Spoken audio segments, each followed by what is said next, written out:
if I've done all of this correctly. Tonight we'll be doing some crazy mentoring, thanks to the glorious invite I got to this by Drop. And thank you for coming here with me, Raidhyn.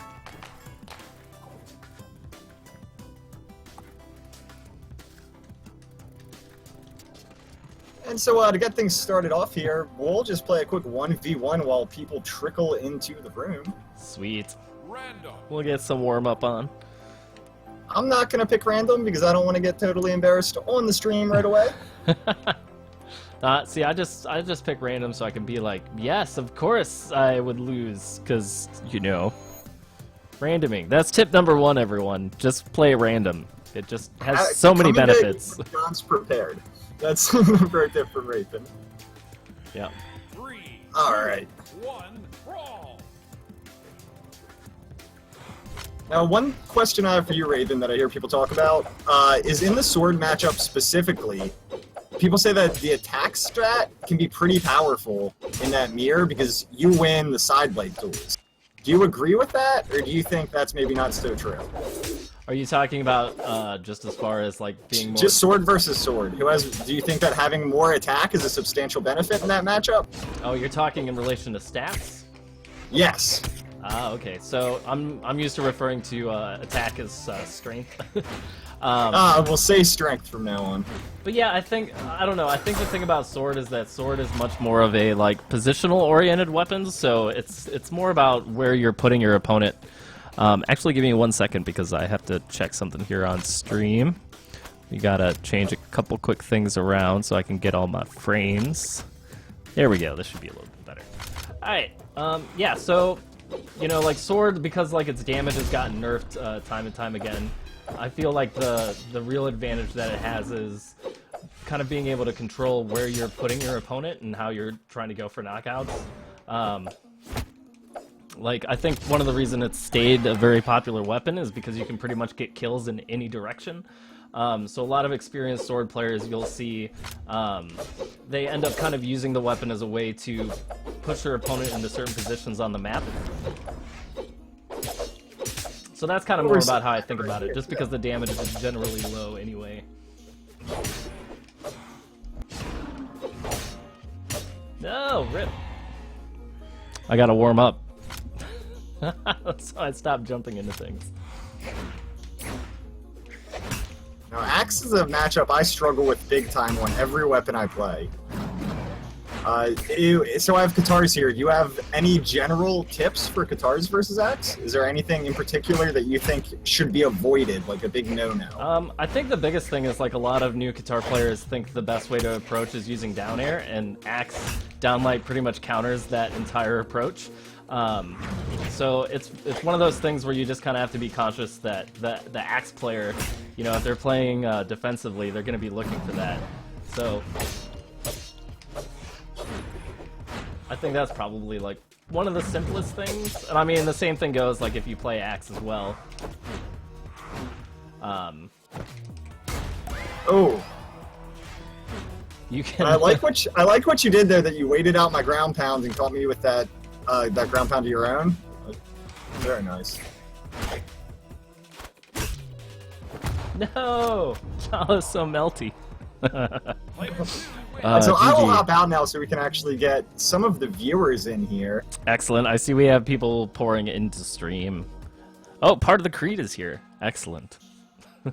All kinds of viewers. So Expired and Sloshula should be keeping track of whose turn it is. So we should get the word from them here in just a second. One of the things I was actually interested in asking was do people, when they sign up, if they have a particular matchup that they want to go with? Yeah, if people have that, they should let us know. We can let you know. Sweet. Of course, we're in the lobby with them. They can always type it out to you, too, if we miss something. Yeah, I think that's one of the interesting things about kind of the learning curve. And, like, I have this, too, just because I've played less since I've joined BMG. Is, like, one of the weapons that I do struggle against the most is the bow, just because I have a much more limited amount of matchup experience with it. So matchup experience does end up going quite a long way. Alright, and this guy, GG Magnusfy, who's going to be first up, he is requesting that you play Katars. Katars. Alright, well, let's see. Who should we play then? Let's go with Sentinel. Sentinel. The Katar matchup. So it's interesting. I actually think that out of all of the weapons, that Katar versus Bow is probably one of the better matchups against Bow. It's just something that we noticed a lot during testing. We would do these Ember v Ember matches when we were, practicing the Bow kit, and we felt that pretty much a lot of her Bow choices got stuffed by by stuff on Katars, which was kind of interesting. And that kind of makes sense to me, especially with the Katars being so good at just throwing hitboxes into people. I really think the Bow's good at a decently long range from odd angles. It makes sense that matchup will go to Katars to me.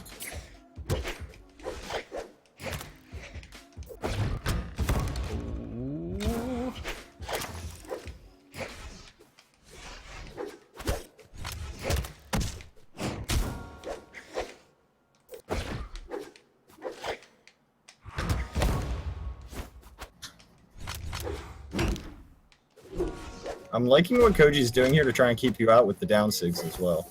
Yeah, this guy's playing pretty defensively. There's a lot of spacing, which is pretty good against me because I always like to dodge in.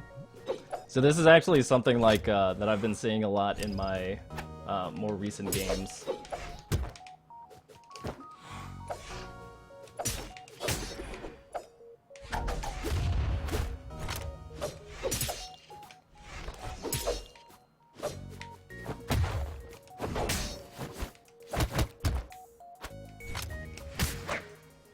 I also like the Raidhyn didn't pick up the weapon there. Again, I have a little bit of a spectator delay, but before he got that second kill, he did not take the weapon and instead went up for the unarmed and found a kill that way. Definitely caught Koji off guard a little bit.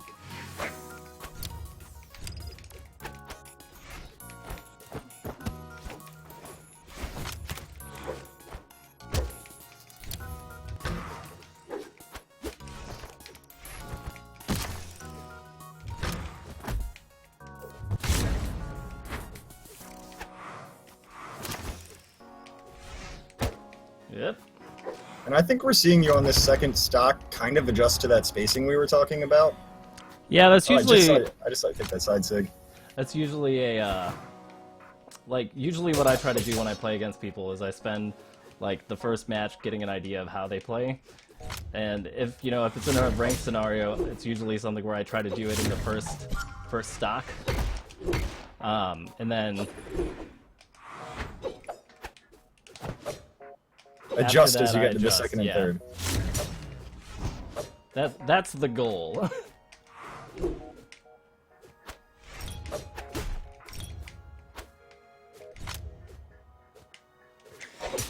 I like that trap you set up with the hammer toss as well.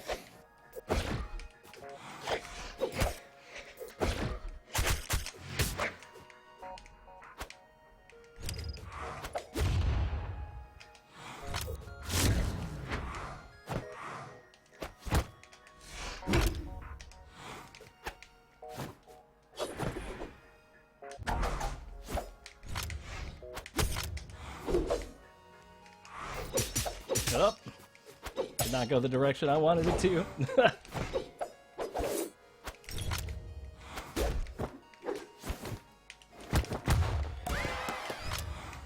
Oh man. Slosh!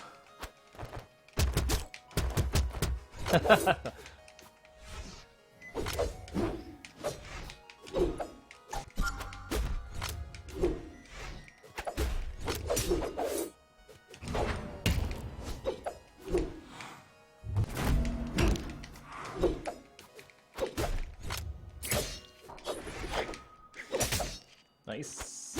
Oh!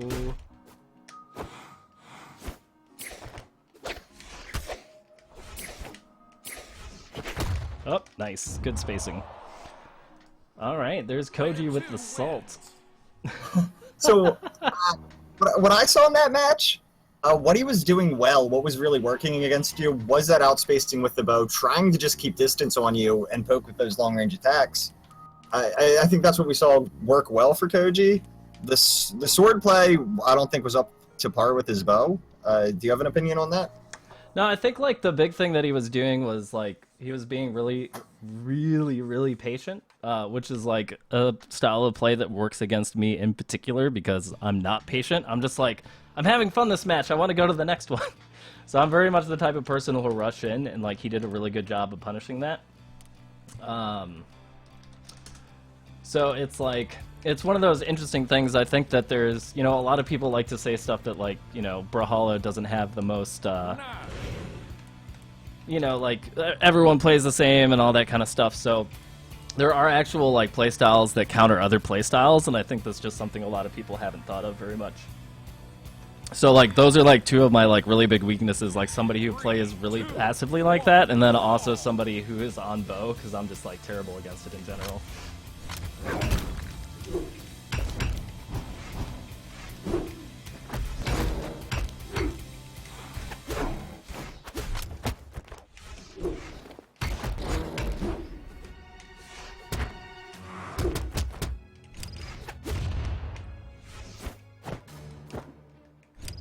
Yep. Early death for Taros. Not sure why I didn't get back. I guess I must have stuffed one of his, I think you interrupted the recovery with the mine toss. I'd have to watch it again now. That seems right. So if anyone watching doesn't know that, of course, if you get your recovery interrupted, you do not get that back. That is the most effective way to kill somebody off the stage or going for a gamp. Interrupting that recovery just as it starts to come out. Yeah, I think there's the thing that's interesting about the recovery is it's also one of the best ways, like, people tend to use their recoveries last when they come back to stage. So it's one of those things where you can actually kind of wait for that and then go in with like an unarmed side air and all sorts of other stuff. Because typically recoveries, have way more recoveries actually have more recovery time than jumps do. So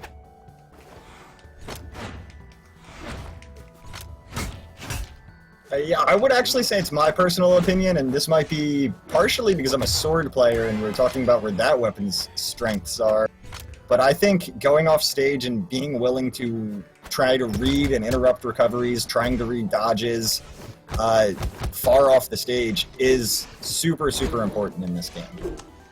yeah, I think the recovery game in general is something I think that a lot of people it's something that's very difficult to practice because, we don't really have that option in training mode at the moment. Something we've talked about, though. Like, we've talked about how to get in, like, all that kind of stuff to where it's more trainable. So right now we're seeing Taros having trouble just finding that kill on you. He ran the damage up. You're definitely in kill range. What could he have done differently to turn you from deep red 3 stock to white 2 stock?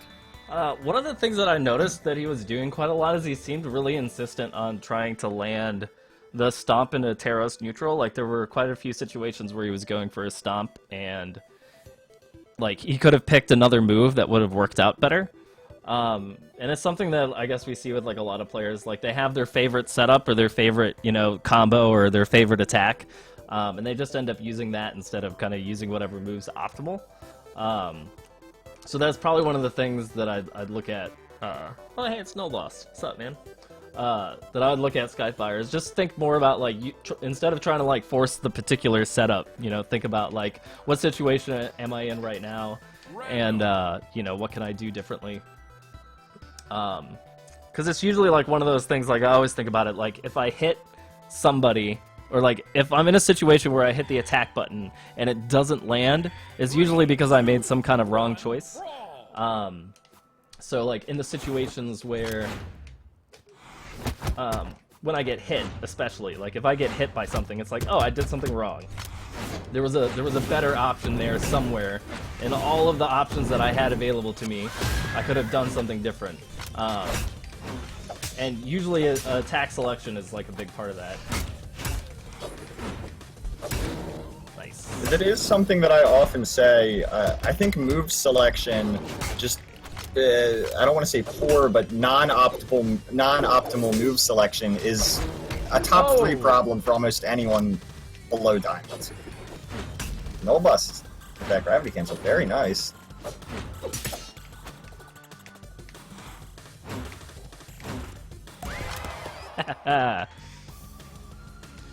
People signing up in chat all day to fight Raidhyn.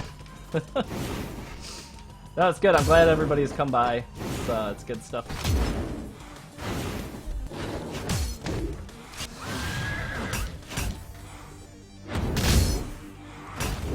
Oh boy. Now, when it comes down to the Lance, are there weapons you think the Lance does really well against, or any weapons you think it does poorly against? I think Lance is one of those, it's one of those weapons that really relies a lot on user skill. Like, I've seen people do incredible things with Lance. It's one of the ones that, while it has a few setups, like, it's one of those very deceptive weapons because it can go a lot faster than it seems. There's also, like, just a bunch of little tricks and things that you can do on it. Including, like, that right there is a string that, like, is really easily dodgeable, but, you know, like, people who aren't used to fighting against it can get hit by that, which does, like, 60 damage or something nuts. So... I've actually heard many high-level players give the opinion that it might be the best weapon in the game. Do you think that there's a lot of potential for Lance that hasn't really been explored yet? Oh yeah, I think so. I think there's a couple incredibly good Lance players. You just don't... Part of the reason why Lance is really difficult to play is because of the fact that it doesn't have very good responsive moves, and a lot of people in Brawl like to play responsively, right? Like, they like to play that style where they're like, okay, I'm gonna wait, I'm gonna do footsies, I'm gonna wait and see what the opponent does, and if once he hits a button, then I can respond somehow. And that's part of why Sword is really good, because it basically has omnidirectional response tools.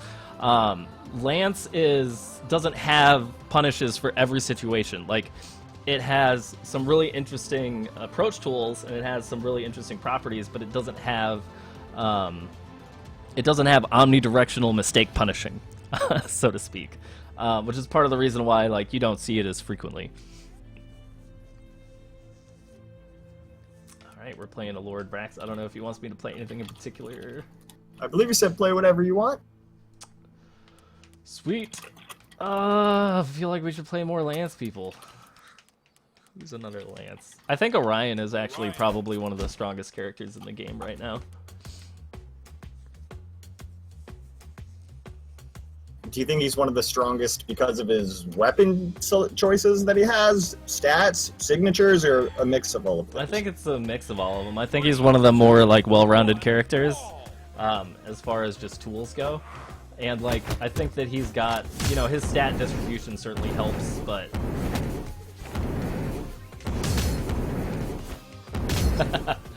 So this is, like, a really good example. You'll see this, like, a lot. What this Brax player is doing is, like, hyper-aggressive Lance, which is actually a really good way to play Brax because of the fact that he has, you know, such lower recovery time and,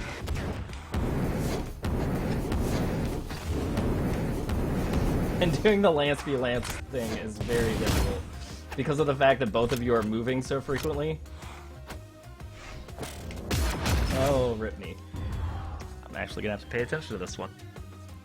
Yeah, so what's interesting is that down air on Lance, because this is how he's approaching, it can actually get punished really cleanly, so long as he does it in the incorrect position, because you can stand underneath, like, the approach area and then just respond with, like, a recovery or some other thing. But typically, like, people who are doing the Lance down air approaching tend to do it too quickly for you to be able to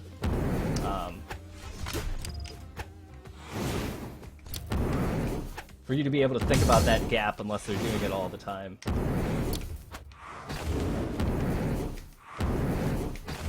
Hey, he's just keeping out a lot of hitboxes right now.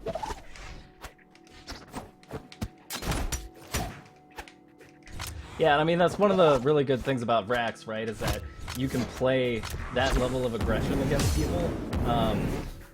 And it's interesting, too, because, like, it's pretty much the thing that keeps him viable is the fact that he's got such great signatures and great speed.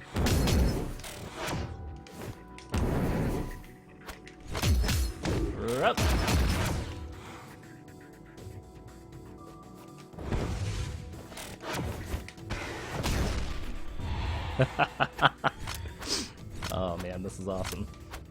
Yeah, Just reminding me like how out of practice I am. I am actually of the opinion that Vrax might have the best signatures in the game. Yeah, I don't think you'd be alone in that. Like, and it's a big part of the reason why he's kept those signatures the way that they have been is because of the fact that he has such low everything else.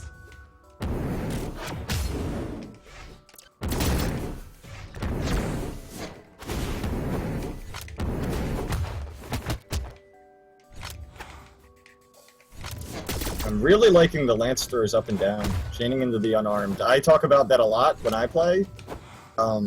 It's almost all I do with the lance. I really struggle using the weapon, but I think it's so incredibly powerful.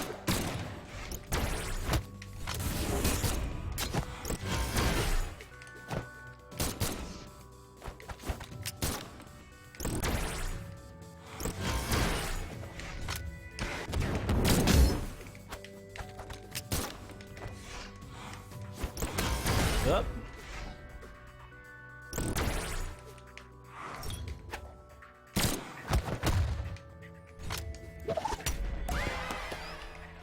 I gotta see if I can't reverse 3-stock this. I think you commentators cursed yourself. I don't know.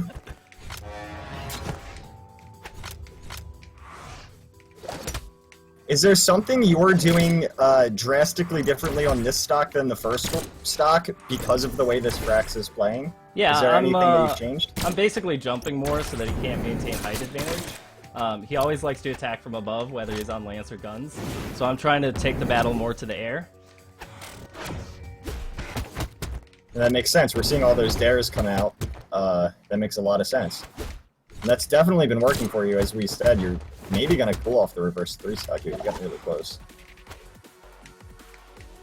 Bump.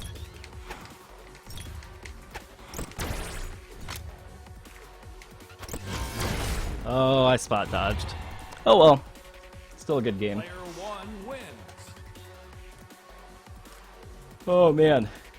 Yeah, so like that's the kind of thing like Zaddy. That's one of the things that's interesting and one of the things I really like about Brawlhalla because of the fact that like one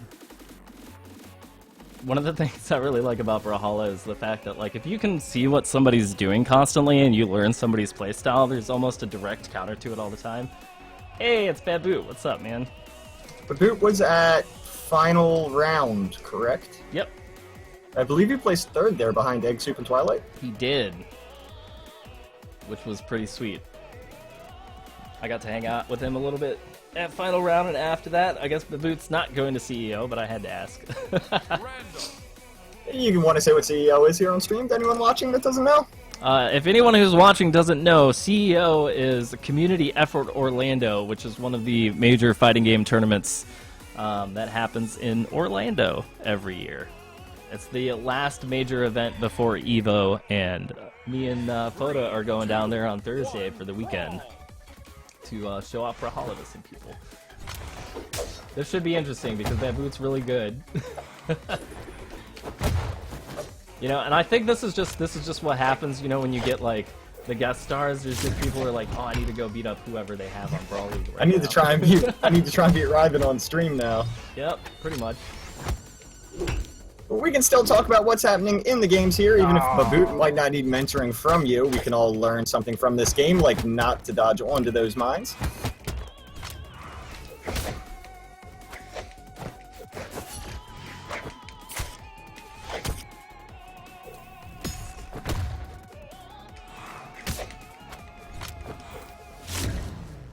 Yeah, so one of the things that I like to do, I guess actually this would be kind of like a good good conversation point, is there's a couple things that you can do to read the habits of your opponent that's universal to everyone. Like reading is actually a skill that you can just pick up and learn like everything else. Oh, crap, I messed that up. So there's two of the most basic ways to learn how to read your opponent is to see how they respond to certain situations. So, like, in other fighting games, it's like knocking people down is where, like, a lot of the, oh, he got a read, he didn't get a read type of stuff happened. In Brawlhalla, it's more about what people do after they get hit and how they recover. So after somebody gets hit, they almost always press a button. And in Brawlhalla, usually those buttons, there's one of three.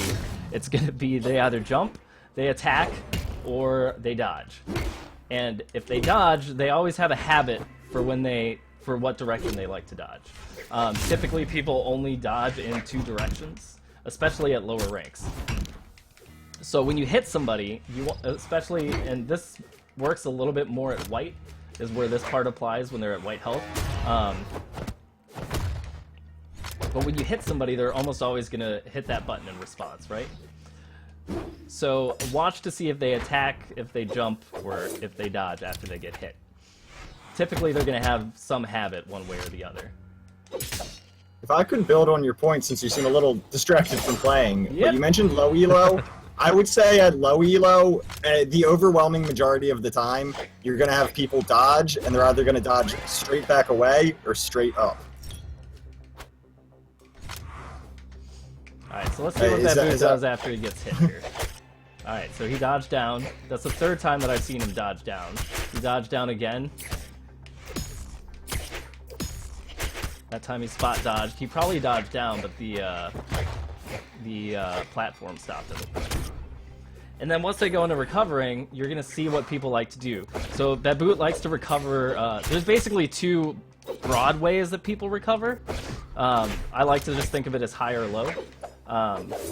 So people who recover high, as I get gimped, people who like to recover high are going to use their jumps really early and just recover as high as possible. So it's something like Baboot is someone who likes to recover high. So he comes in towards the top part of the stage every single time.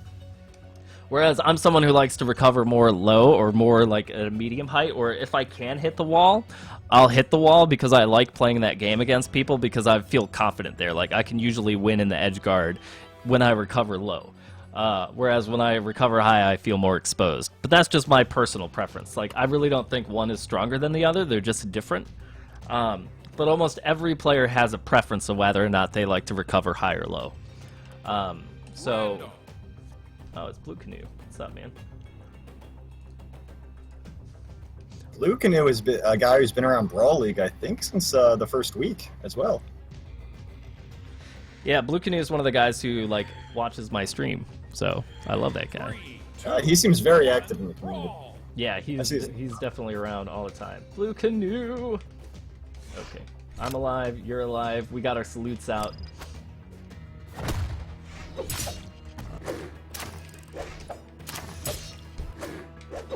How much does your gameplay change when there's a landmine active on the field? A little bit.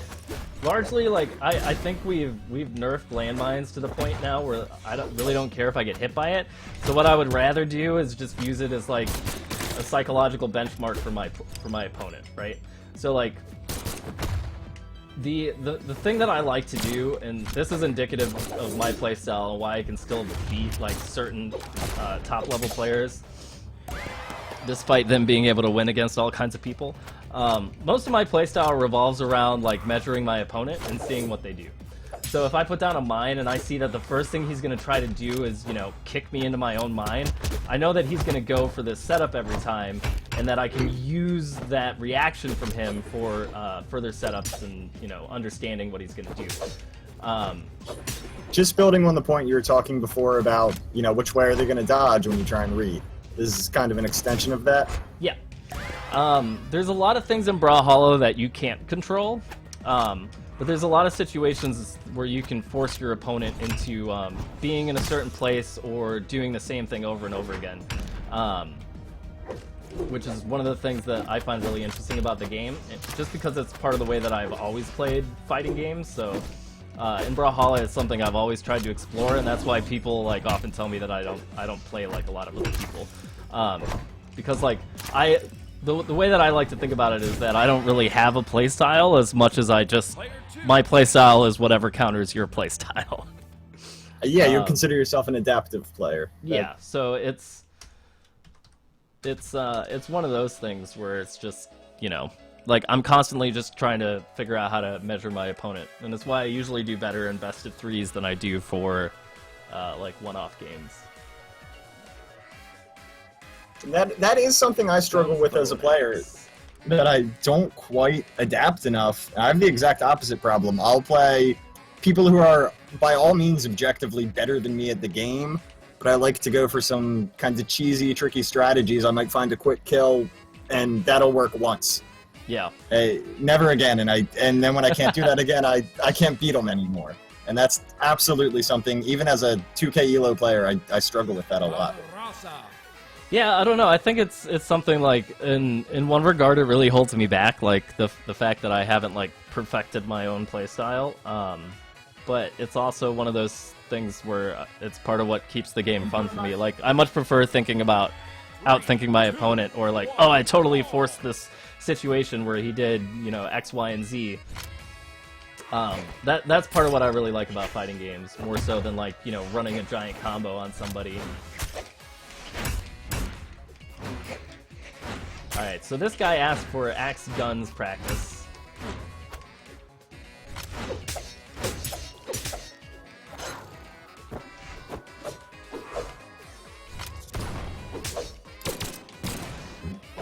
Yep.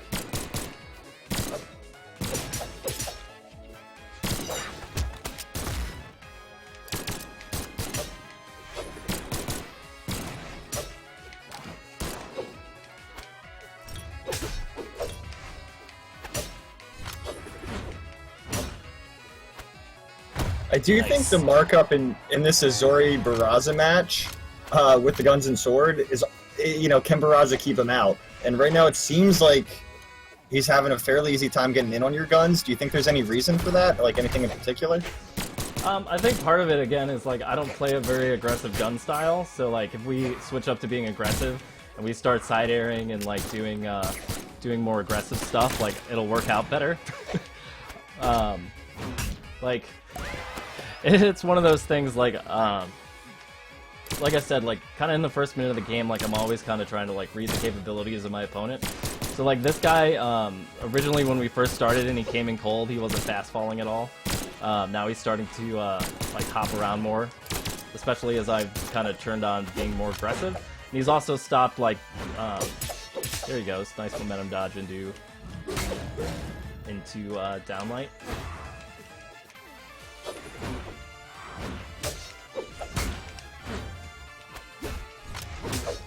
Good weapon throw.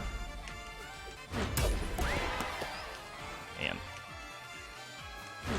Weapon throws are something else I think are very unexplored in this game. I mean, would you agree that there's possibly a lot more potential in stringing combos off of weapon throws, forcing scenarios off of throwing your weapon, than what we're really seeing the top players do right now? I think so. I think, like, there's a lot of unexplored tech, and it's honestly because I think our top players are really lazy. Like, I think a lot of them, like, spend more time practicing. I guess that's not fair. I don't think it's necessarily that they're lazy. I think it's just that they tend to practice. They want to practice in a live environment, and we don't really have a lot of top players who are spending time, like, labbing, trying to create combos and strings that don't exist. You know, well, like, I do think a big part of that is, with the game still being new and kind of small, we're just now seeing all this online money come into the game, world finals.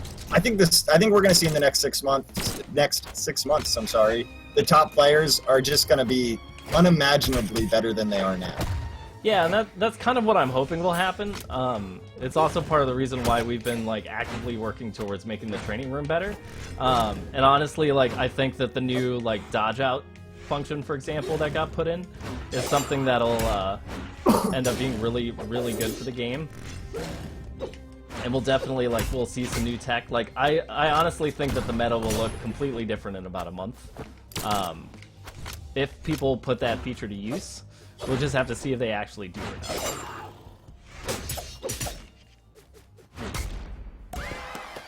Oh man, clipped by the recovery 3 times. But yeah, it's one of the things that I've noticed, and it might just be that we haven't attracted enough people from, like, the who are, like, into creating combos and discovering tech, but I don't know.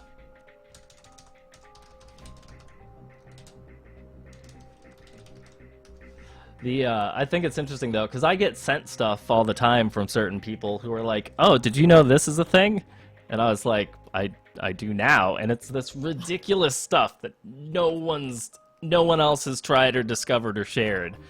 And I'm just waiting to see some of this crop up in tournaments now that we've got all this money on the line.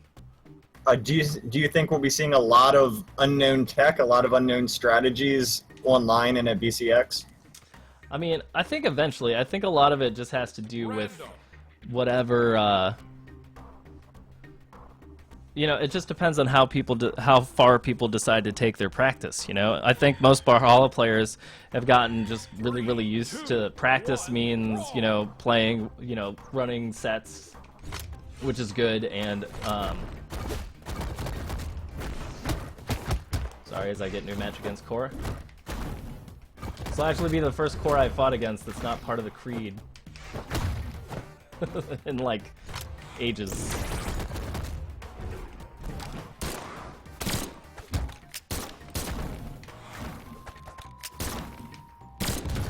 Nice.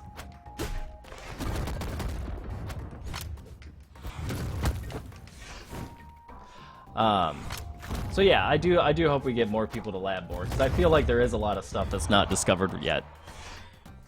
And I think there's a lot of stuff that's possible to do in the lab that people know exists, and no one's really taken the time to practice it. So now that the gauntlets have been out a little bit longer, where do you think they kind of fall matching up to some other weapons? I've heard pretty much both ends of the spectrum. Some players say the gauntlets are way too strong, and other people say, I don't like them at all, I can't accomplish anything with them, I think they're too weak. Do you think that they fit in with the other weapons nicely, or might we see the gauntlets slightly changed in the next balance patch? Honestly, like, I can't think of anything to change with gauntlets, personally. Like, I'm not, like, the lead, balance guy, so, you know, I could be completely and utterly wrong. But I don't really think that gauntlets are that great. I think they're just new, you know? Like... Yeah, I don't have a strong opinion on them yet. I think they're too new to have one. I do think it's a topical thing. Was curious to hear what you might have to say about it. And I just saw that down signature. I really liked the spacing on that kill. Yeah, I think it's, like... I should probably just stop playing random and just play rolling so I can wreck people all night. But the thing that I've noticed is that, like, what happens when you win or when you lose to gauntlets is you win overwhelmingly. Which I think is part, like, if you get strung to death by gauntlets, you're gonna get strung to death by gauntlets, right? Which is kind of cool. But, like, all of the kills that he got on me in that match were hammer. But no one's accounting to the fact that he won because of hammer. He won because he had gauntlets and they're so overpowered. Yep, of course. Like, the mass majority,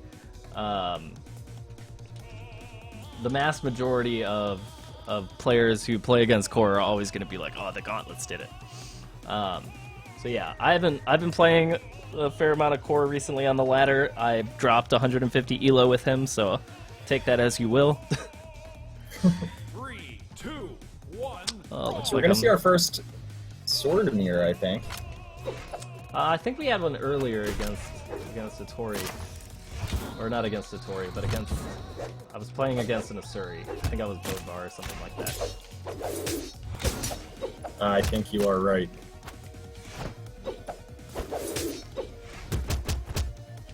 This is a matchup I really think is interesting. Koji and Hatari. In some ways, their stats are just so similar. I mean, Hatari obviously having that speed advantage. Do you think that when they both have the swords, one has the advantage over the other with their stat spreads? I think Koji has a better stat spread, honestly. I don't know who's got the better signatures. I prefer Koji's, honestly, but... Yeah, I find Koji's signatures to all be very good. Very good knockout signatures.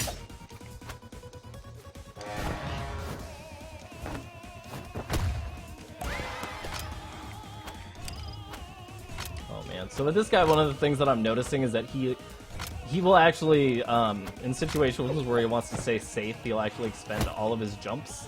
And this is actually something I feel a lot of Hattori players do because they feel safest, like, with the fact that they have superior movement. So you'll see a lot of people do this thing where they're just gonna, like, bounce around for quite a while. When he's going in, he does make good decisions, but I feel like it's definitely one of those things where I feel like he's played quite a bit for, like, the benefit of the fact that his character can move really fast. It's part of the... too much of his game into the Hatari's speed, and you should be focusing on things to well, and like he's using it defensively, right? Like he's using it to kind of just like, oh, I'm gonna stay in this one place. Look, I'm so fast. So like it creates this thing where I don't know if he realizes that he's consciously doing it, and I think that's one of the interesting things. Like since we put in fast falling. That was unexpected. Since we put in fast falling, it's attracted a lot of play styles where people like to do this constant, like, constant movement in the air, and it's very different from how I like to play because ever since we put in fast falling, I was just like, you know, like, if this is how people want to play now, I'm going to do the exact opposite. I'm going to move as little as possible. And so I think it's just one of those things, like, if he understands why he's doing it, like, oh, I'm doing this right now because, like, there he used it briefly to wait out a weapon. That's good. But if he's just doing it to do it, then it's kind of like, well, what's being achieved right now?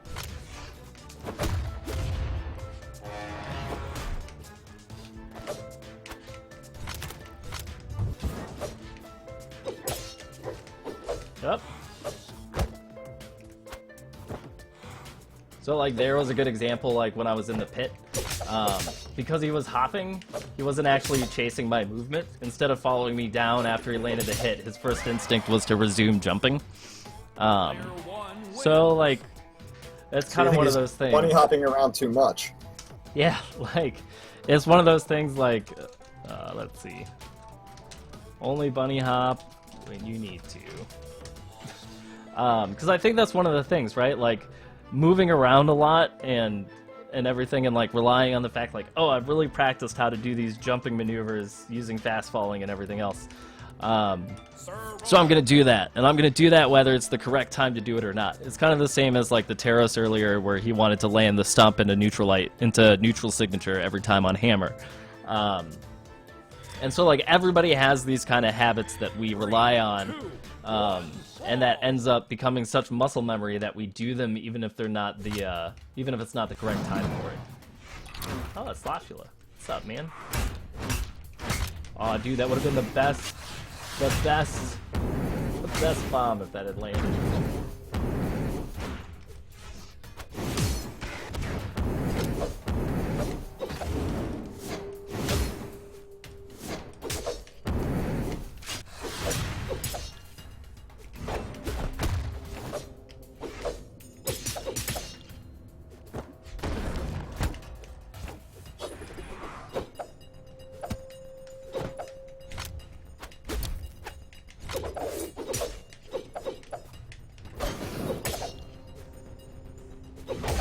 Whoa.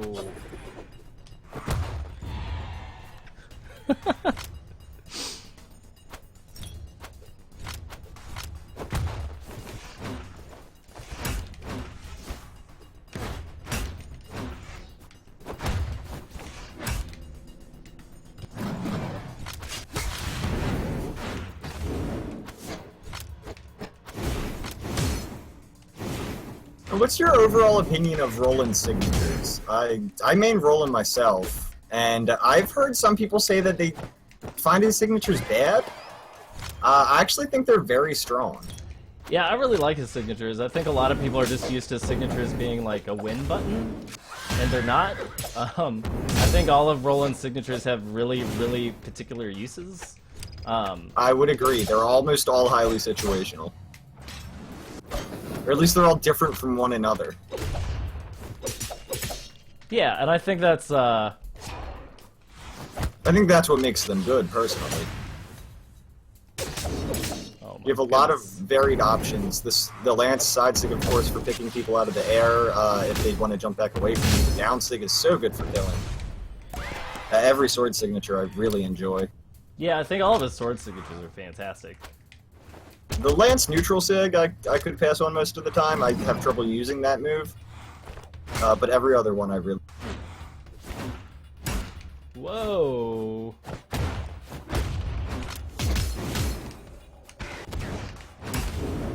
Nice. Oh man.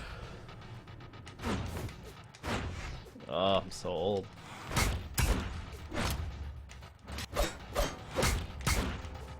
And chat is asking what lance you're using, if you know that offhand.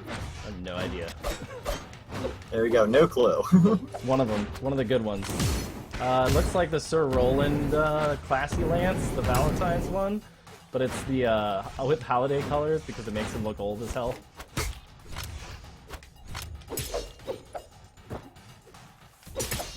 Oh my goodness, these cancels.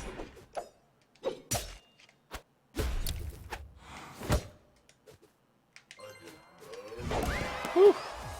Interrupted the recovery with that dive kick. Yeah. Wow. Take that, Slosh. I mean, GG. Yeah, Sloshula Stance's guy. can't really give tips. he has a lot of work to do to get better. Any opinion on your sword? No, I think the sword was fine. Everything you did was solid, man. I think the only stuff that you didn't do was, like, anticipate the way that I was going to recover and stuff like that. Because I feel like in most of the recovery battles I came out on top. So, recovery might be something to think about. Oh god. Why am I playing the third, possibly the second best US Brawlhalla player? Why is Boomy in here? I want to play Boomy, I got wrecked enough at Combo Breaker.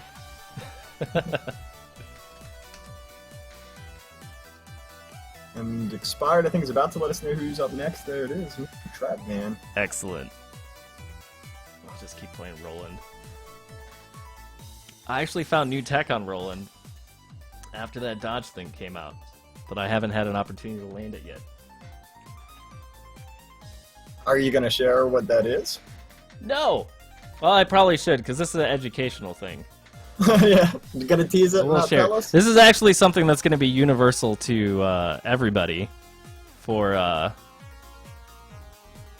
for anybody who uses Lance, this is going to work. But, like, I think that one of the things that, and we're actually working on expanding out the feature right now, like, churning up, like, giving more options for what bots are going to do after you land a hit.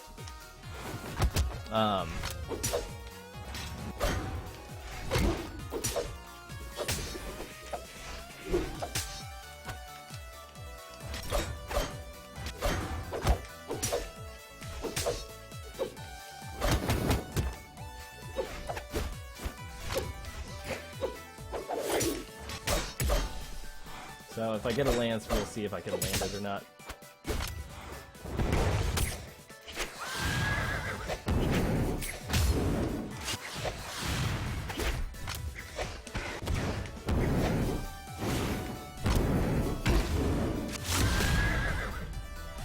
Oh, dodge canceled that.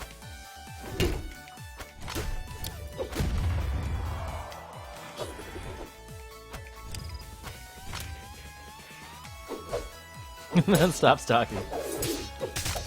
I guess what I mean by, like, a lot of the tech that I'm interested in right now is related to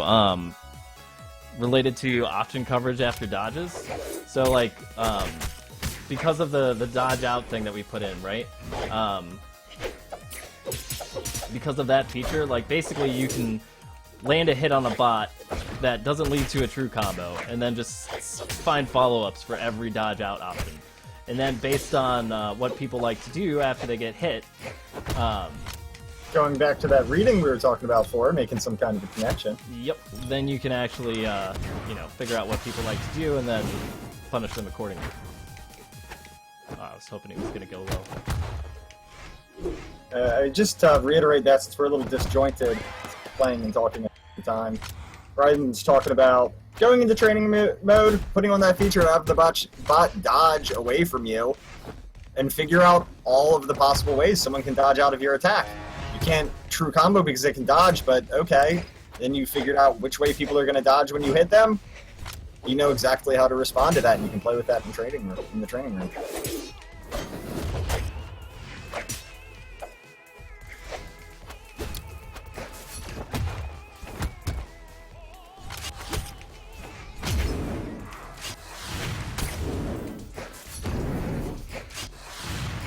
Oh no.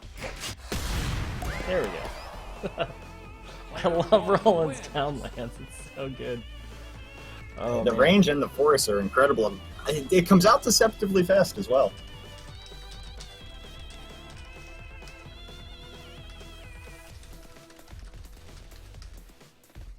Yeah, I think like one of the best things about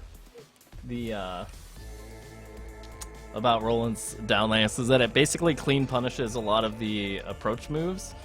So like hammer side air, it punishes down air on Katars, it punishes down air on armed, it like punishes all sorts of stuff if you get a read on it.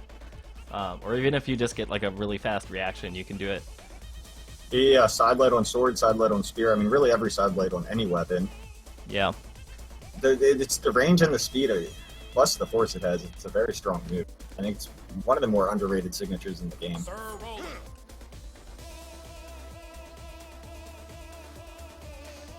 Dr. Sunny D. Yeah, if we want, when we're done with this portion of it, I can hop into the training room and just kind of show people what I was talking about. As far as like, that would be fantastic. as far as to how to develop your own option select, 3, 2, mix up, post dodge. Let's just toss a bunch of terms in there. How to come up with your own post dodge choices.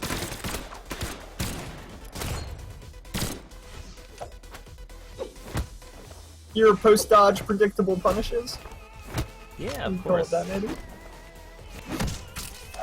So, Dr. Sunny D specifically said he was looking for advice on the bow and guns. So, anything you see that you might want to point out, please do. Okay.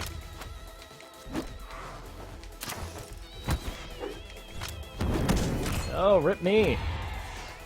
Also, just got word that I guess we have quite a few people backed up on the list. So that is closed now. We're going to run through the list. That should take us through our time, and then we can go in the training room shortly. If you want to still do that. Yeah, we can do that.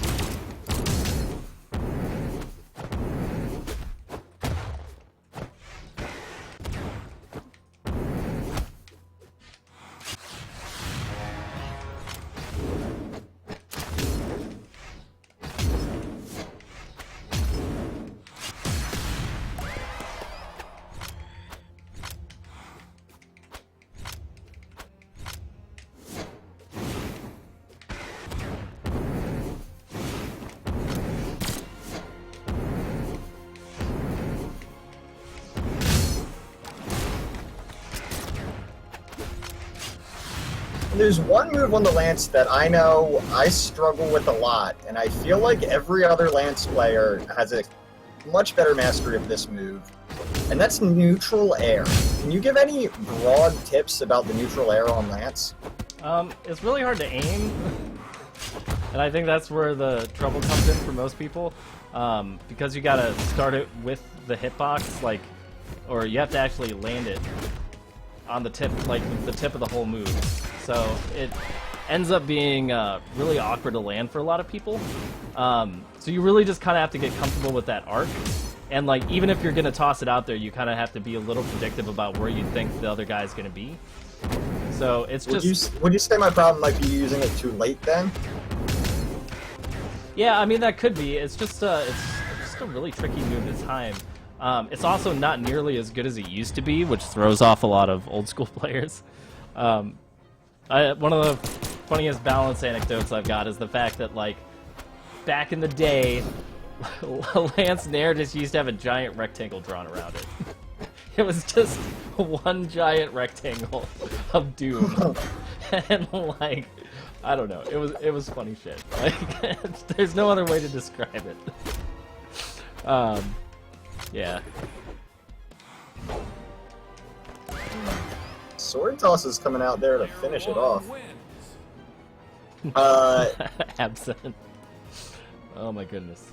So just so you're aware, like I said, we have a few more names on this list. You're Okay. going to be playing Jellyfish, I Can't Kill Anyone, Hexeract, Proximity, Boomy, Tech Stopper, and Absent.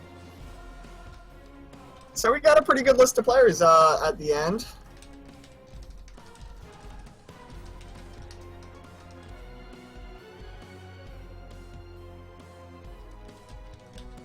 So talking about approaching with D-Light on bow. Yeah, I think that's one of the things that I didn't see, like, coming out of his bow play much.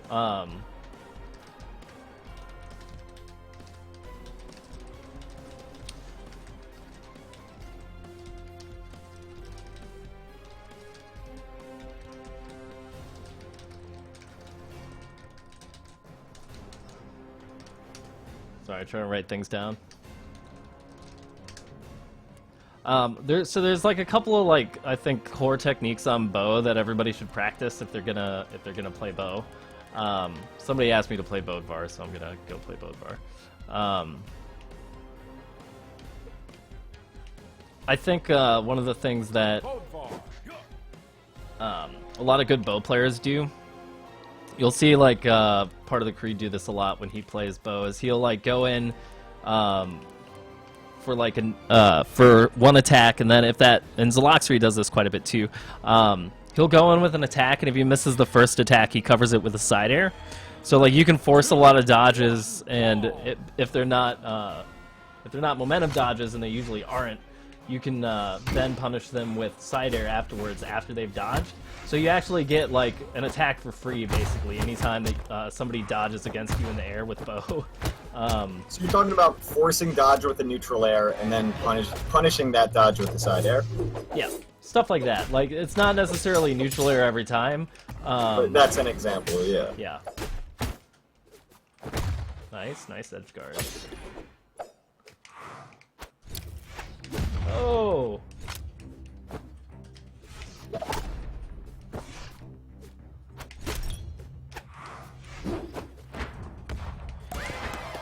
God, hammer ground pound is so good.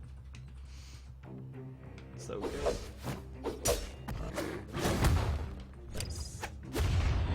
Nice. I like this guy. He's playing really well. Yeah, it was a good mind toss.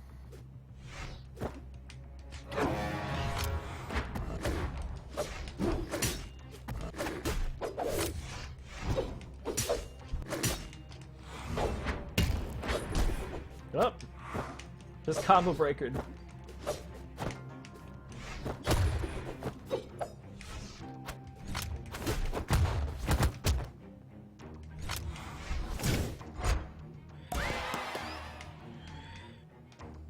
That was a very good down signature. Again, I'm delayed, so you guys already saw that, but...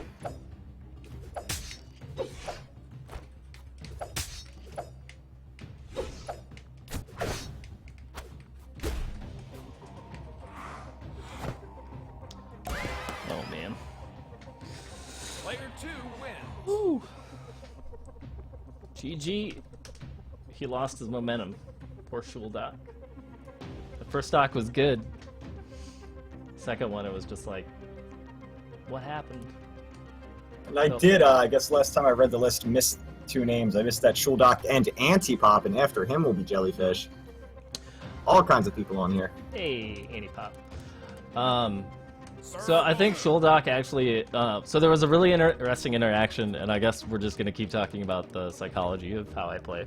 It's a really interaction we had on the right side of the stage when we were edge guarding, where like he tried to ground pound me 3 or 4 times in a row, and I just moved out of the way each time. So there's 2 things that happen in that kind of scenario. One, like you should just probably know that I'm better at edge guarding than you, because it didn't work out. Like, and it's the same type of reaction I have from people. It's like if it didn't work out the first time, it's usually not a good idea to keep trying. So like this is something I used to do when Exo's edgeguard game was that much better than mine, and we used to spar back in the day. If he got me on edge, I would just be like, nope, not gonna do it. not gonna try to edge guard against Exo, like at all, anywhere, anytime, any place. Because he was just straight up stronger than me on there. If I tried to edge guard him, I'd lose. That'd be it. Whoops. So like in those scenarios where somebody just kind of like really outplays you in one particular method of the game or one particular space in the game, like you don't want to repeat those. Like let him put you into that position again. It's just something you don't want to do.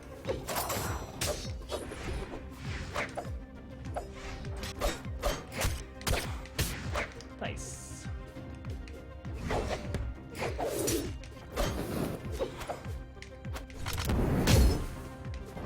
So when you're in a situation like this, you're a deep red on this first stock still. You're going to find that ground pound in the weapon toss. I just saw that. Wow.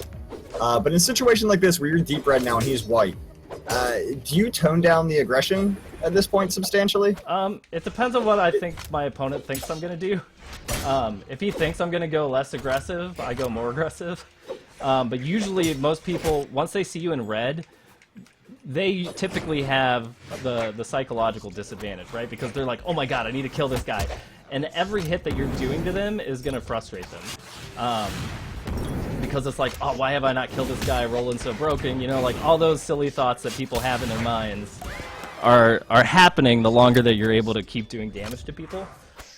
So for me personally, I usually just try to go aggressive and just like let the other guy out frustrate himself.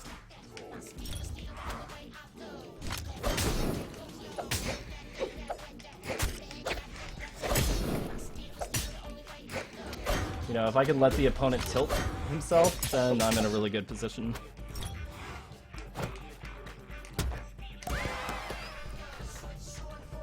Player 2 wins. Man.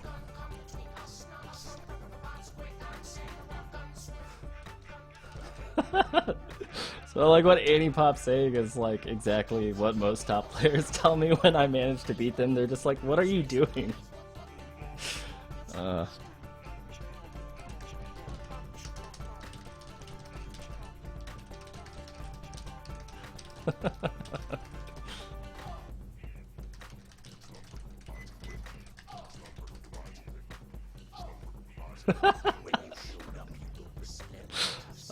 Anipop sounds like most people.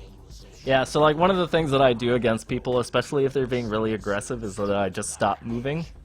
And this is something I think that just happened more because of once we introduced fast falling, especially, and also chase and also momentum dodges. Like people always felt like, oh, we need to be moving all the time. 3, 2, And so, like, because of that, I just started playing the opposite way and started moving less. And so, like, it's not something you should do all the time without fail. Like, you still need to be aggressive, you still need to have strong movement, you still need to be able to move around the map and everything. But if you're playing against a particularly aggressive player, or somebody who likes to move a lot, or somebody who's used to playing people who move a lot, it can be something that just throws them off. And in fighting games, you almost always want to be throwing off your opponent. You know, like, being predictable is death.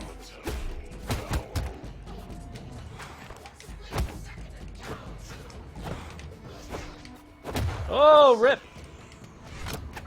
Yep, that's it for me. Oh, man.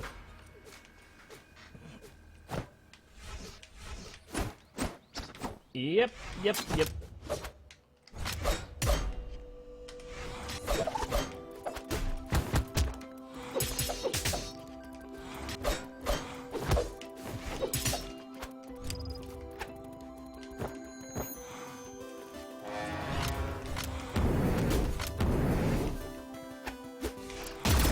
Oh, nice.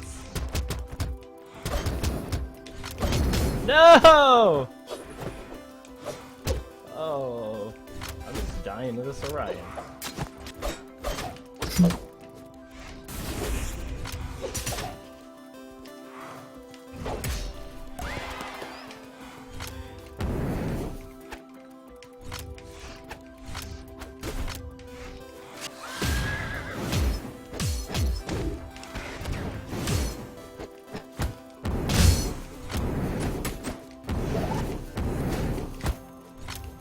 I mean, we just saw you make up so much ground there while ICK didn't have a weapon. Do you think he was maybe foolishly aggressive there while unarmed? Let you kind of come back into this one? No, I don't think so. I think I think overall he's been playing really well, and he plays really aggressive when he's unarmed.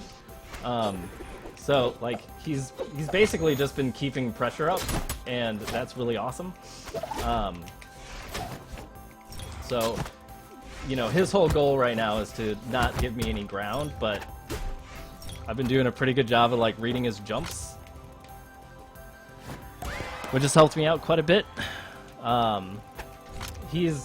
What was giving me trouble earlier is that he likes to recover mid, and you know that aggression with everything was really unexpected initially. So now I'm trying to like counter that with more throws, and kind of being more judicious about my dodging, since he like punished some really obvious dodges that I had earlier. Like he got one hard dodge read when I was dodging in, and if he's been watching the stream, like he'll notice that I like to dodge in quite a bit.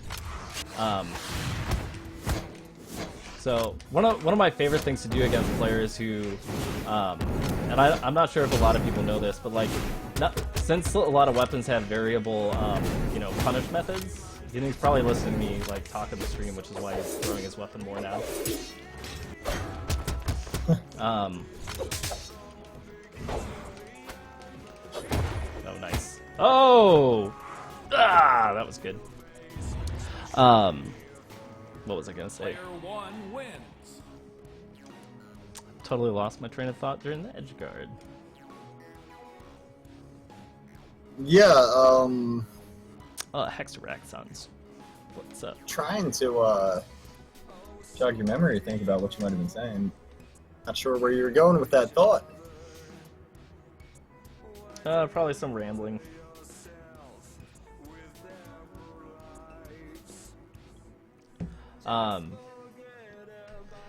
Yeah, I think it's one of the things, like, I think really strong players will end up, like, adapting on the fly. And it's something that I don't really see from a lot of top players. I think Boomy might be the exception. I think Boomy is probably one of the more flexible top players that exists right now. But I always feel like there's, like, a lot of people have figured out how to play very well optimized fashion and aren't thinking so much about, uh-oh, did we lose Hex? I think we lost Hex. But always, you know, thinking about adapting and, you know, mixing things up and the rest of it. It's always good.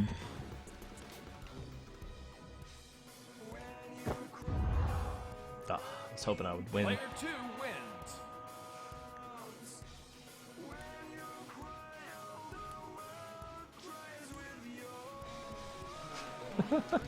I think, nope, I'm still here.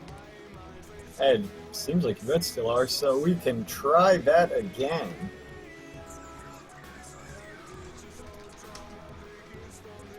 Sir Roland. Alright, we're gonna try it again. See how it goes. Hopefully it doesn't lag out this time.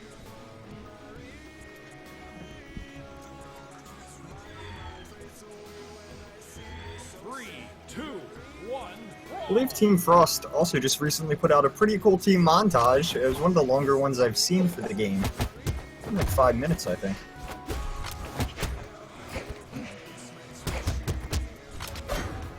Uh-oh. Is he lagging?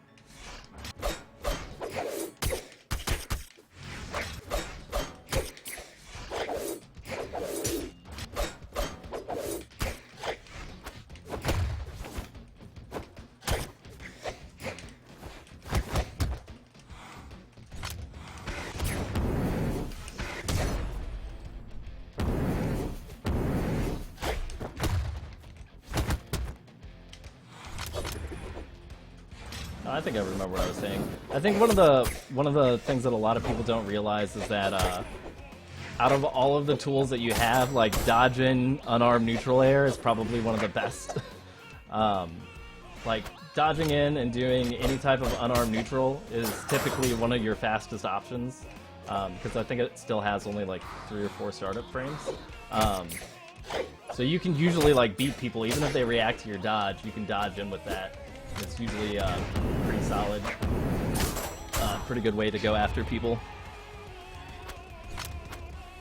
I'm a big fan, actually, of running in, just not jumping, but just chase dodging up at that angle and throwing the unarmed neutral at starts and matches. A lot of people like to run in and throw, like, unarmed side lights or an unarmed D-light.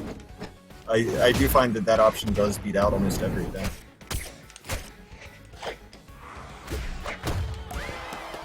Get the quick rest there.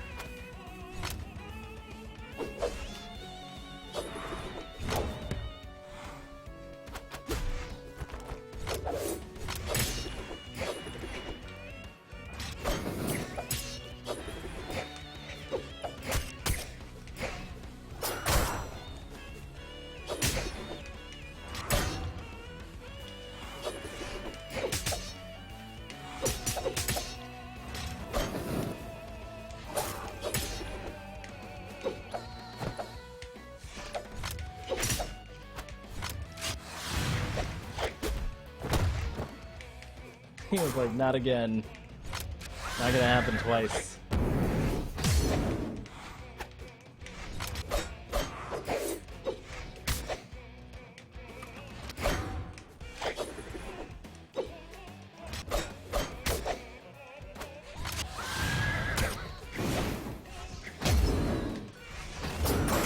No!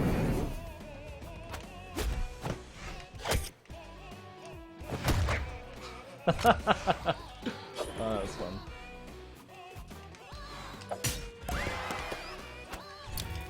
Getting those nice ground pound crazinesses. Yeah, so one of the other things I'm noticing, because like this is really evenly matched, and it's another like thing to be aware of when you're playing. So like basically I can't get anything done on Lance against Hex. I don't know why, but like every time I've had a Lance, things have not gone well for me. And so, like, it's one of those things when I'm playing, like, I try to watch for those types of things, and just, you know, it's like, oh, this weapon's really suffering, you know, I either need to severely mix up the way that I play on this weapon, or I need to, you know, come up with some sort of different strategy.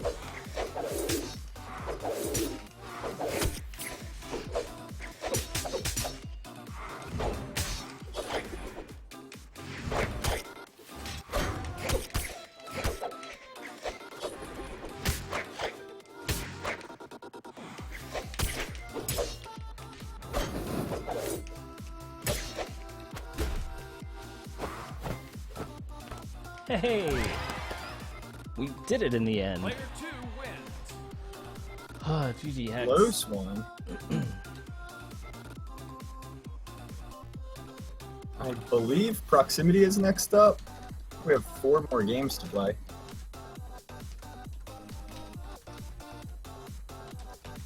Not Shuldok, it's Proximity's turn.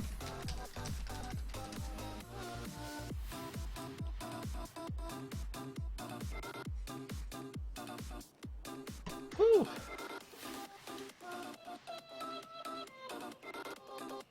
So we're gonna see some Bodvar coming out. This is a matchup I struggle on as a Roland main. I have a lot of trouble. Yeah, I think Bodvar is just like really solid character, and I think that the thing that's really great about Bodvar is that you can play incredibly defensive with his hammer, and then you can play really aggressive when he's on sword, like really aggressive. And I think that switch is something that a lot of people don't really recognize or think about.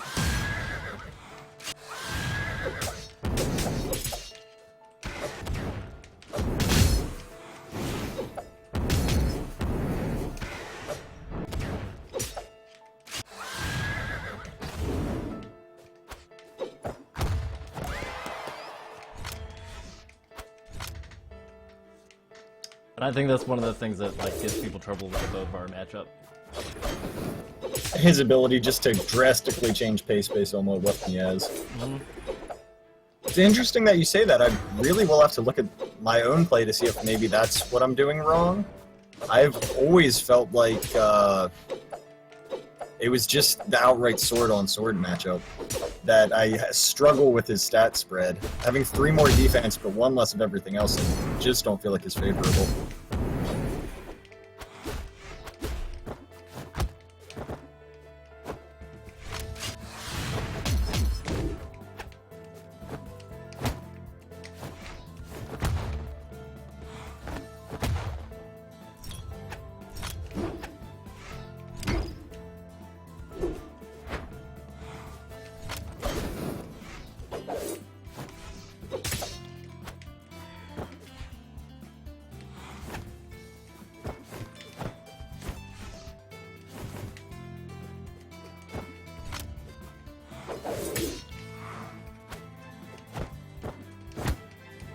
So obviously we're seeing both of you really hurt right now. It looks like all Proximity wants to do is get a weapon. But gameplay has become a little bit stagnant here as you guys are looking for We're both doing a pretty good job of not dying. yes. Not dying I is an just important died. skill in the game. Just as you said that, I was just like, oh, hold on a minute, let me fall to my doom. We just wanted to make the game go a little bit faster. Yeah, you know.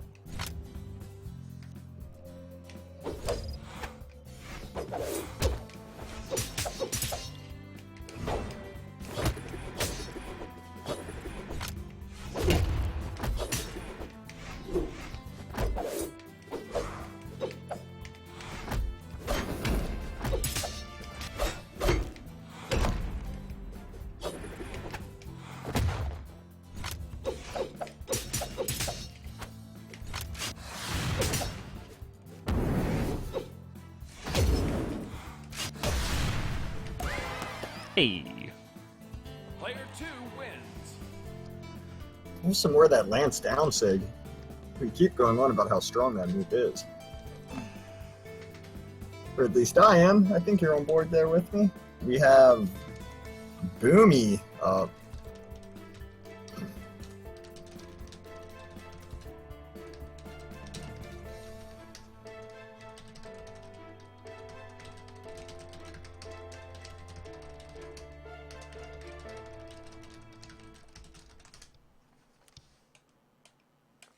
Sir Roland. Is Boomy gonna mirror match me? I know he plays a little Roland.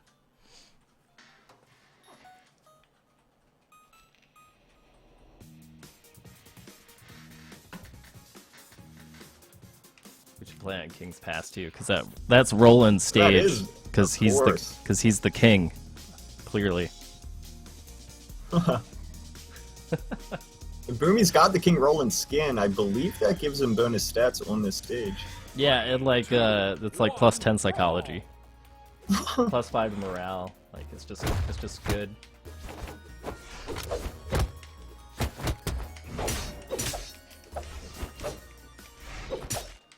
What the hell?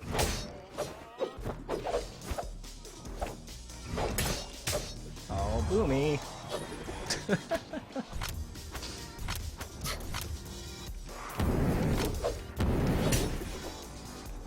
So of course that ground pound came so low that you pretty much had to panic jump into it, or you would have just fallen off the screen.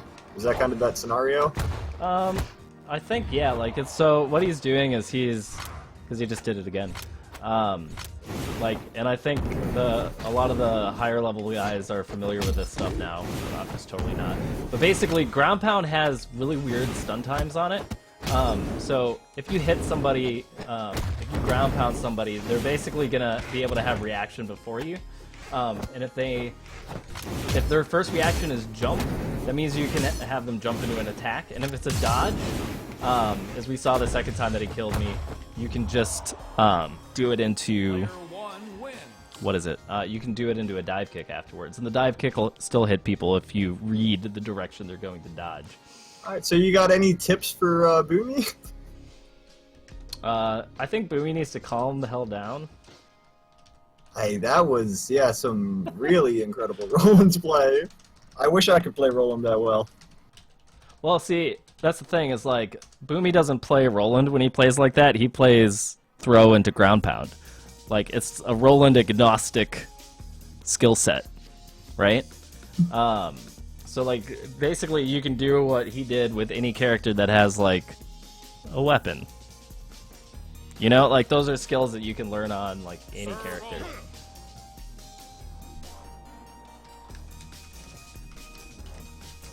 Alright, how many people we got left? Tech Stomper, and then one more against Absent. Alright. Oh, man. I actually haven't played Tech Stomper in, like, ages.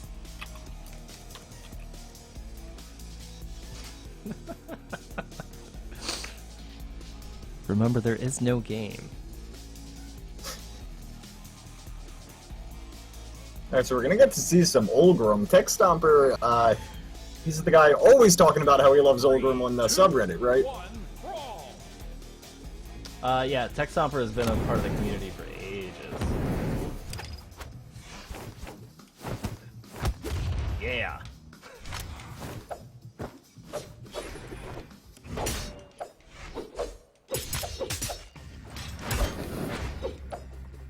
Now, I do have a question for you about the landmines. I might sound super ignorant here. This is probably something I should know, but if you're more close to the blast than your opponent, will you take more damage?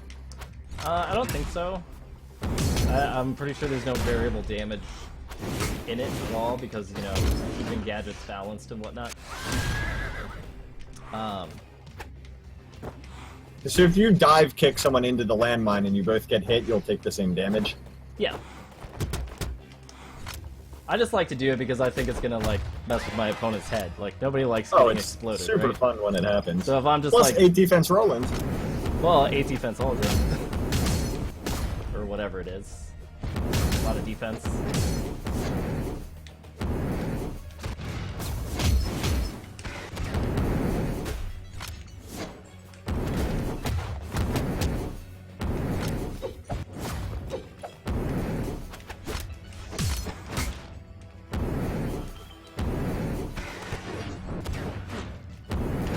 No! I did so well, too. Avoided everything just to go down to that side air. Yep.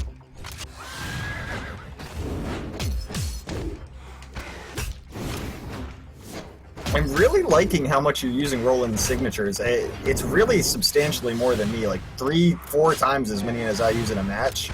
I might go through a whole match using one signature. It's definitely something I struggle with, but would encourage anyone who's watching this to take a look at some of these successful SIGs Raidhyn's landing, or at least those instances when he even starts fishing with the Lance down SIG I've seen a few times, and he's doing them in ways that really can't be punished, and finding a lot of success with these signatures. I think there's just like so like one of the things that Egg Soup does really effectively is Hattori neutral sig, right? Like he's just incorporated that into his play so well, and he uses it for all sorts of stuff. So I think one of the things that's really difficult about playing with against Egg Soup is that you always have to realize that his neutral sig is a threat, right? So because that threat exists, there's just like a whole different way that people have to respect how they approach you, which is, you know, one of those things that you can use to your betterment. I think one of the things that I also really love about Roland is his neutral sig, because so many people in the game like to lean on the jump button, and the neutral sig just puts you at the perfect height for punishing people who like to jump a lot. Because it only punishes jumps, but it covers it in this like really nice horizontal space. And it can also be quite difficult to punish because those hitboxes look like they linger for quite a while when they don't. So yeah, I don't know. I really like his signatures. Player 2 wins. Slash says, Egg Soup doesn't use Hattori neutral sig. He is Hattori neutral sig. Oh man. So, yeah. Alright, so we have a game versus Absent. That'll be the last one on the list. If you have some time to show the dodge feature off in the room after this, I think we all still want to see that. Yeah, I'm down for that. Let's see. I guess we'll Sir Roland. play Cassie Roland. Boomy, go buy a new keyboard.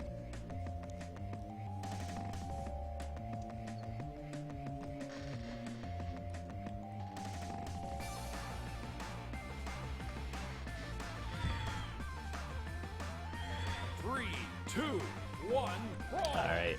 Absent got top 8 at Combo Breaker, which was sweet.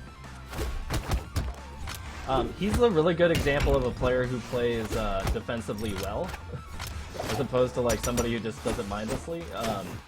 Like his spacing is always really good. Like he knows exactly how to deal with people who are approaching him, obviously, which is part of the reason why he like straight counters me. So The you way basically... he's clearly predicting you and throwing out a move to punish it, and not playing reactively. Yep.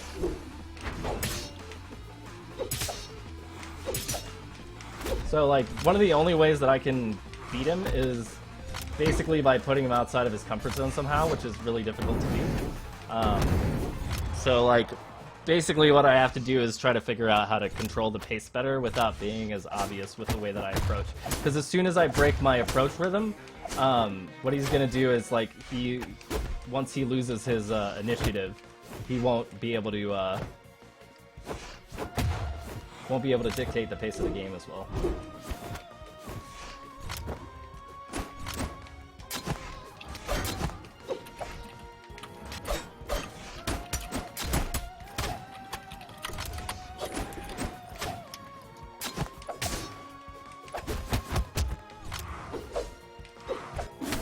Nice.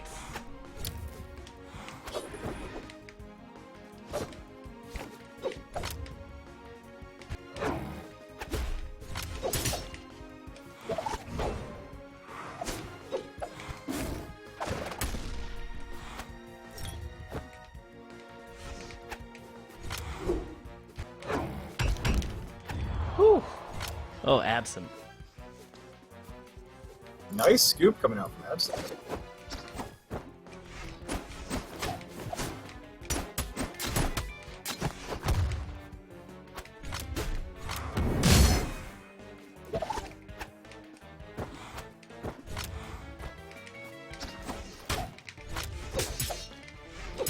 Oh, I dropped the combo.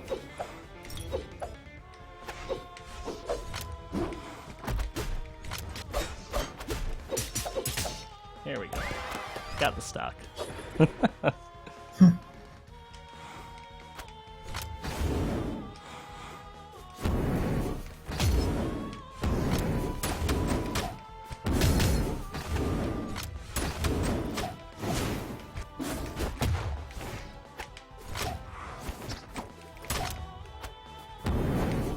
No!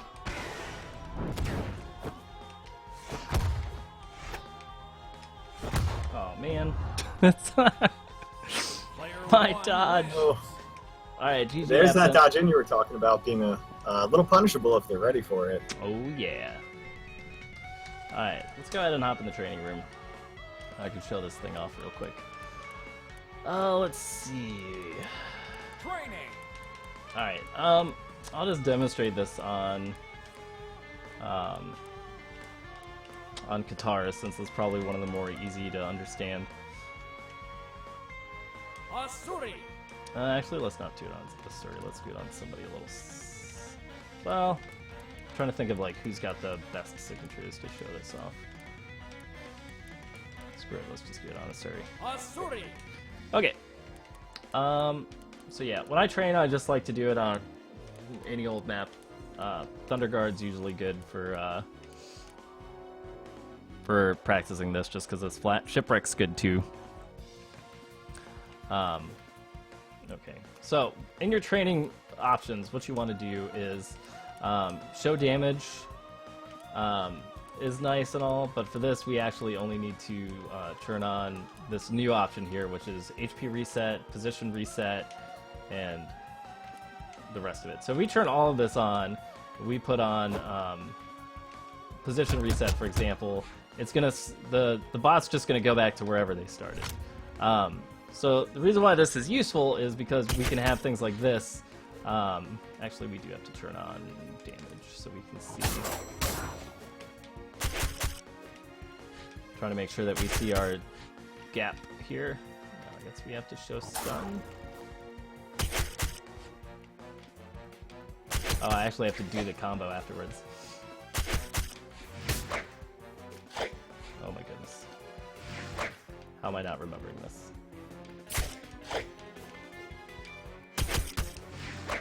Okay, so let's actually change this position to somewhere a little bit more center stage. There we go, that'll be better. Okay. So we're just gonna have them reset down to white. So this is one of the most common things I think that, okay, we'll turn on stun as well for everybody watching. And we'll turn damage off, that really doesn't matter. Okay, so, like, Katar neutral, we all know that you can dodge after it, right? If you don't dodge afterwards, you're going to eat a recovery. Now, you can always dodge out of this recovery. There's no way, unless I just prove myself wrong. There's no way that you should be able to not dodge out of this. So, what you want to do is you want to practice basically what your choices are to hit somebody if they dodge. So for this example, when she's neutral dodging, and you know somebody's going to neutral dodge, you can pause and do this afterwards. For example, if you do this and they neutral dodge, you can also jump and do a neutral air and be safe afterwards, for example. So the idea behind this dodge tool is to figure out what it is when you, what your options are after they dodge. So a really common example of this, if we go and show, if we change this dodge, instead of to neutral, we're going to tell them to dodge down. And this is something that we saw a whole bunch during BCS finals back in April, before BCS became official. We saw this in the LDZ versus Pugsy match a lot, where what would happen is you'd hit the neutral, and every time it would go, and Pugsy would dodge downwards afterwards. So what's really interesting about this is that if you dodge downward, I don't know why it's jumping like that afterwards. I wonder if that's because it's on a soft platform. Well, I found a new bug. Let's go ahead and take this position reset off. We'll just move them over here. There we go. Okay, so if they dodge down afterwards, you can hit them with a signature. And the reason that this is so interesting is because if you know that your opponent likes to dodge downward, now all of a sudden you have another choice that you can do, and you can make this absolutely true and start these frames up and have them basically come out of invulnerability in the middle of your attack, which is really, really, really, really, really cool. The neat thing about this is that this basically lets you discover choices for all of the directions that people are going to dodge. And if you're judicious about how you're practicing your dodge setups, you can find options for pretty much every dodge that they're going to do. And always maintain initiative because of the fact that even if you have to chase dodge after somebody, you can cancel afterwards. So I don't actually know what all these ones are on Asuri as far as your different options after Katar neutral, because I've been like coming up with tech for Lance. But it's just one of the more interesting ways that you can practice figuring out what it is that you want people, what your options are if somebody likes to dodge a particular direction. So this is kind of one of the easier ways to set this up and go into training. And you can actually do this type of thing off of any hit, right? So like if people like to dodge back, you know, after sidelight, you can actually do double sidelights into people instead of skipping the first one, because everybody knows you can do this into this, right? Like that's one of Katar's neutral problem. But if you know people like to back dodge, you can do it twice and get extra damage. You know, and those are kind of things that people aren't really willing to put into their play because stuff like that is probably under optimized, but it's also really cool. So just one of the things to think about, all these different things that you can do if you know that your opponent is going to dodge a certain way. And we're also working right now on like adding an option to like have jump afterwards, so you can start training against people who like to jump out. And then I think after that we're going to try to add attacks as well. So eventually you'll be able to train more consistently with these options as far as what's available in the training room and kind of how to train against the different types of things that people like to do in the game.